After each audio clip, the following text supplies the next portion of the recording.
দুনিয়াতে যত অদ্ভুত অদ্ভুত প্রশ্ন সব আপনি মুসা আলাহিস সাল্লামের মাথা থেকে পাবেন। বিভিন্ন বিষয়ে আল্লাহরে প্রশ্ন করতেন। সাইয়েদনা মুসা আলাহিস সাল্লাম আল্লাহরে বললেন, আল্লাহ আপনি আমার এমন একটা জিকির শিখাইয়া দেন যে জিকিরটার শব্দ আপনি আর আমি ছাড়া কেউ জানবে না। দিনে রাতে সব সময় এই জিকির আমি করব, আপনারে ডাকবো, কিন্তু শর্ত হলো এই জিকিরটা জানবে শুধু আপনি আর জানবো শুধু আমি। আল্লাহ বললেন, মুসা পড়ো লা ইলাহা ইল্লাল্লাহ। মুসা আলাইহিস সালাম কয়, মাবুদ এটা তো জাতীয় জিকির, সবাই জানে।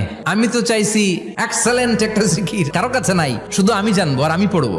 আল্লাহ বললেন, মুসা এই লা ইলাহাকে যদি এক পাল্লায় রেখে দাও, তাম বিশ্ব, 7 আকাশ 7 জমিনটারে তুলে যদি তুমি আরেক পাল্লায় রেখে দাও, লা রাজা